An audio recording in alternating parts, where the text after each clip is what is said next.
to you today and to celebrate the success of your greatest industry in Bangladesh, the Bangladesh export garment industry. Now, it's quite unusual for a foreigner to come to Bangladesh and not to say it's exploitative, it kills people, look at Rana Plaza, look at Tazreen Fashions. But I think it's very important that we reflect a moment on the industry which has put you in number 2 place in the world, second only to mighty China. So this industry, it's right. If you think about this industry, it's 81% of your export earnings. It's 10% of your GDP. It employs 4.5 million people directly. It employs a further million people indirectly in its supply chain. It supports maybe 20 million people. And yes, there are problems with it, but I think we need to celebrate that success for a moment. Let's think a little bit about the workers who work in this industry. I visit workers' homes quite regularly. I've been coming to Bangladesh for the last 10 years doing this. And one thing I've noticed is the huge improvement in those homes.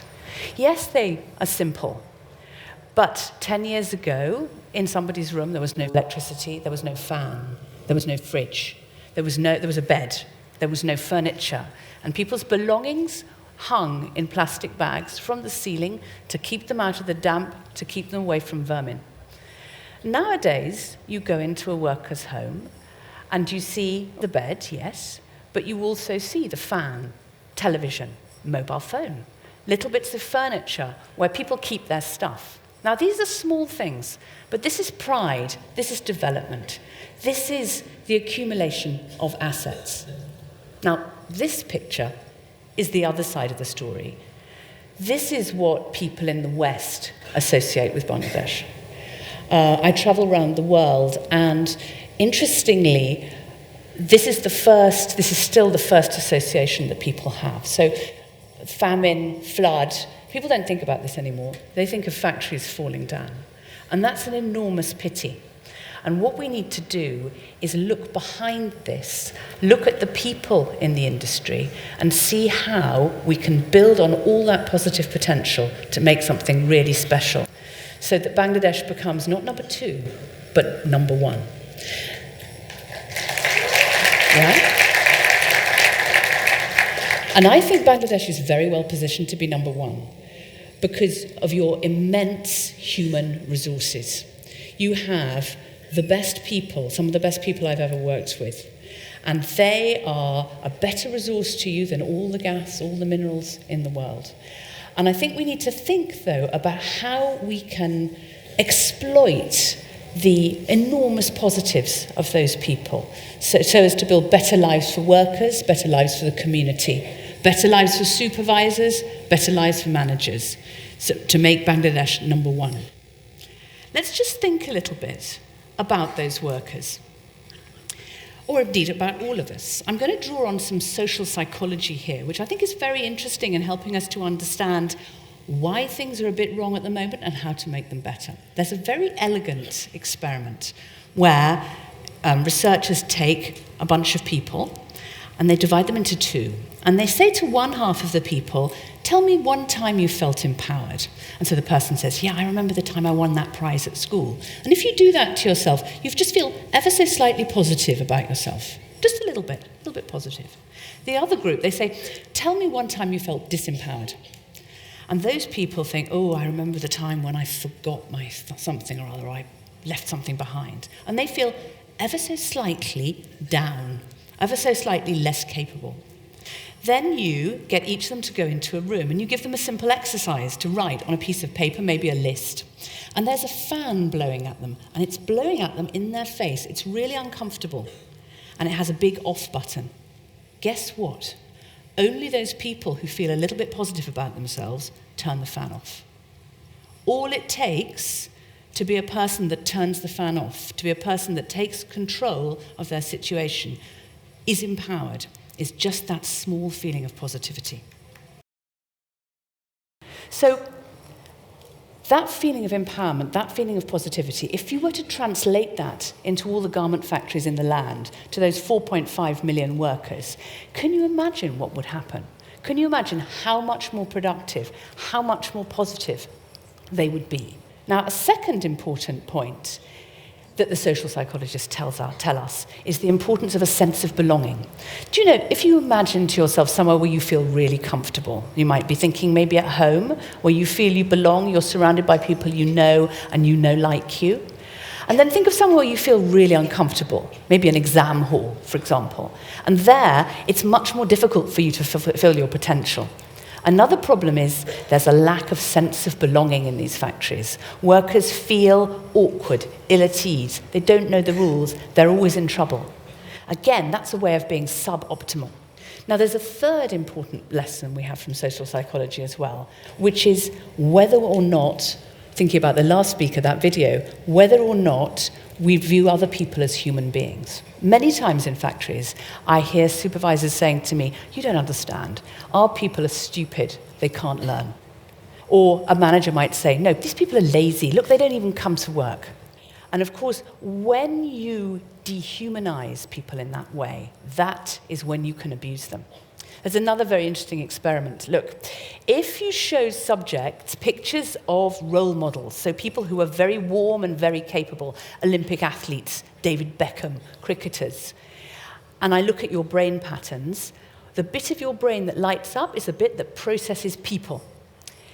If I show you elderly people, again, the stereotype for elderly people is that they're very warm, maybe less competent, but still you process them as people. If I show you pictures of homeless people or drug addicts, what actually happens in your brain is you process those images as objects. Now, if you process a person as an object, that gives you permission to abuse, to shout, to put in danger. And I think that's something that happens in Bangladesh and it happens in factories, and we all need to think about when we objectify other people. There's a very excellent experiment that really actually brings this to the fore. It's a very elegant experiment. What the academics did was that they got a group of seminarians. So these are good people, right? These are people studying to be priests. Divided them into two groups. They got one group to prepare a speech about a parable in the New Testament, which is all about helping somebody, stopping on your journey and helping someone. They got the other lot to prepare a speech about job opportunities. They got them all together and they said to a third of them, "Right, you have plenty of time to go and make your speech. Just take your time, walk up the hill, you'll be fine." The next lot, they said, "Do you know what? It's a bit tight, so set off now and you'll be fine." The third lot, they said, "You're already late, hurry, please hurry, and then when you get there, you'll have to go straight on stage." And as the people walked to the place they needed to give the speech, they saw a person on the side of the road, an ill person coughing. Now, what's really interesting, who stopped? These are good people. Some of them have been thinking about a parable where people stop to help people. No, makes no difference at all. The people who stop are the people who have time to stop. Now, if we think about our own lives, when we're so busy, we work so hard, are we taking the time to stop? And when we think about factories, where the pressure is intense, the pressure to get the production out, are those people stopping? Are those people helping? No, they're not. And not because they're bad, but because it's a human trait that when you're busy, you're not your best, you're not the best you can be. So the challenges are, how can we be the best that we can be? And how can the garment sector here move from already high achievement to excellence? Let's just think a bit about what we all want out of our jobs.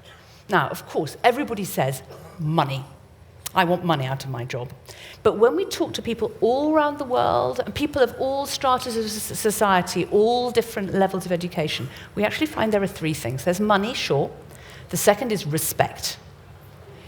To enjoy your job, to get pleasure out of your job, you need to be respected at work.